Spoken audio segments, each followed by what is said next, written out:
Rainer Shine, Elasto Painters, welcome to the PBA Championship Club. Shine, Elasto Painters.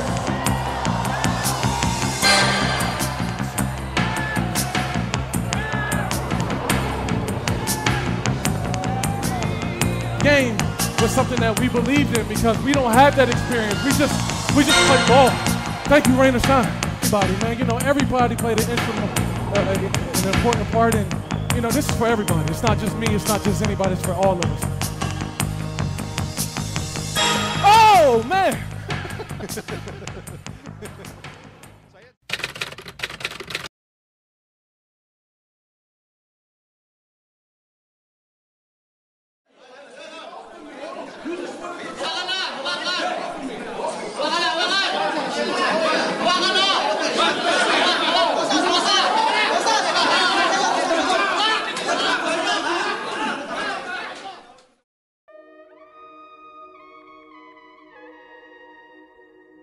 Jamel Cornley, ang 2012 PBA Governors Cup Best Import at ang tumulong sa Rainer Shine Elasto Painters para makuha ang kauna-unahang kampyonato sa PBA.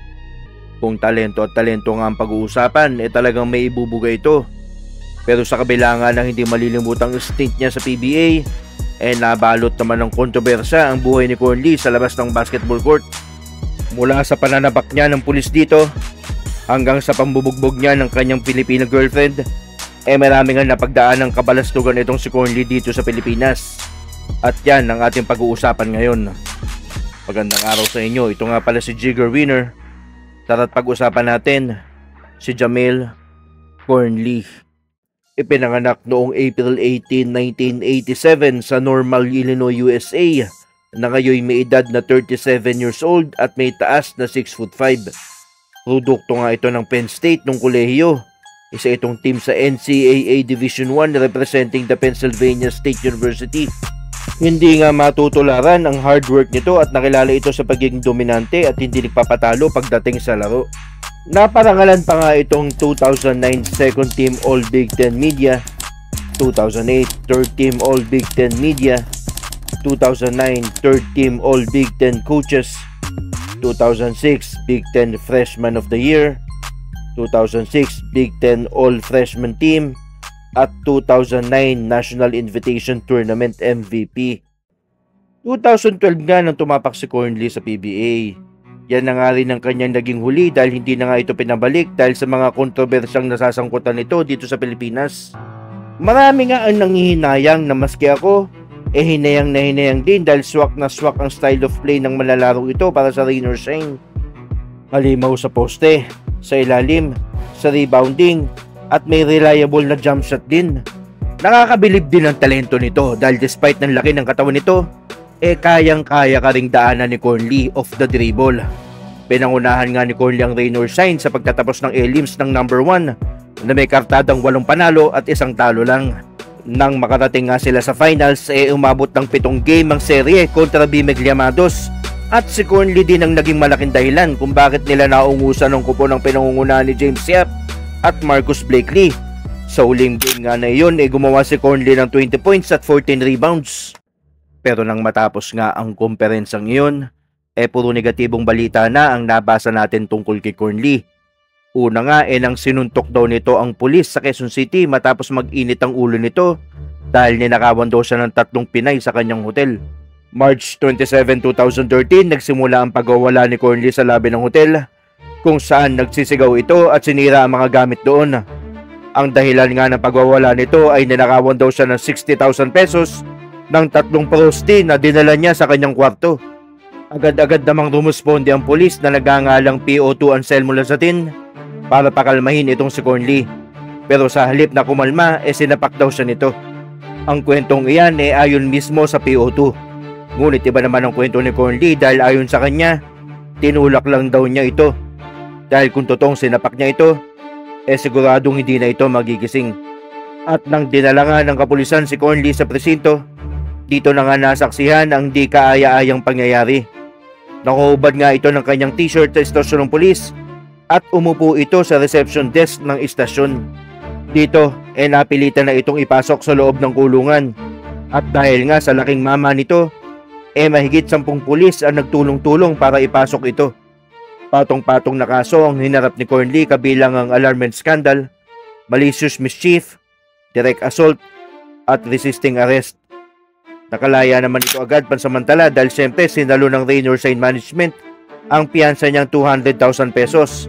Ito na nga din ang naging rason kung bakit hindi na siya nakabalik sa PBA. Dahil kung hindi nangyari ang insidenteng iyon, siya na ulit sana ang nakahandang import uli ng Ross sa susunod na kumperensya. Matapos nga ang insidenteng iyon, makalipas lang ang 7 buwan, laman na naman ang balita si Cornely. Naaresto nga ito dahil tinangka niyang patayin ng kanyang Pinay na kasintahan. Na-detain nga si Cornely sa Camp Karingal at dinarap ang kasong frustrated homicide. Ang sabi nga ng biktima pinukpok daw siya sa ulo ni Cornely ng showerhead habang tinatakot na papatayin siya nito. Inutusan din daw siya nito na tawagan ng kanyang mga magulang at sabihing papatayin ko kayo. Pero hindi nga ito sinunod ng biktima. Pagtapos nun kinaladkad nga siya ni Cornely sa terrace ng condominium na nasa 15th floor at tinangka siya nitong ihulog. Buti na nga lang daw nakakapit siya na mahigpit sa grills ng terrace. Hindi pa daw doon nagtatapos ang pagwawala ni Cornely dahil pilit daw nitong hinahanap ang kanyang cellphone. At nang ayaw niya itong ibigay, tinutukan daw siya nito ng kitchen knife sa kanyang leeg. Dahil nga takot na takot na ang biktima, inutusan nga nito ang kanyang kasambahay na tumawag na ng pulis at ipahuli na si Cornely. Mariin ngang itinanggi ni Cornely ang lahat ng akusasyon sa kanya.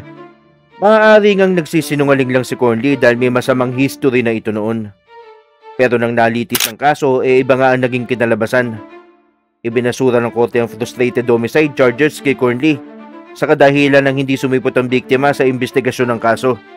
Hindi rin nakapagpresenta ng kahit anong ebidensya ang biktima para patunayang totoo ang binibintang niya kay Cornely. At dahil nga sa insidenteng ito, ang piyansang 12,000 pesos lang ang naging dagok ng kasong yun para kay Cornely. Sa loob lang ng 1 taon, 2 matitinding kaso na agad ang kinaharap ng manlalarong ito dito sa ating bansa. Ang unang aresto nga sa kanya aminado naman ito sa kanyang pagkakamali sa gulong ginawa niya sa hotel at sa pagkakaaresto sa kanya. Ang pagnanakaw nga ng perang pinag-arapan niya ang naging dahilan ng init ang ulo niya ng araw na iyon. Sa pangalawang pagkakaaresto sa kanya, hindi man ito napatunayan sa korte, sigurado akong nakita pa din ang bad boy persona ni Cornely sa insidenteng iyon. Dahil may mga pasa talagang ininda ang biktima. Etong mga kinasangkutan nga ni Cornely ang dahilan kung bakit hindi na siya pinabalik sa PBA. Sayang na sayang talaga.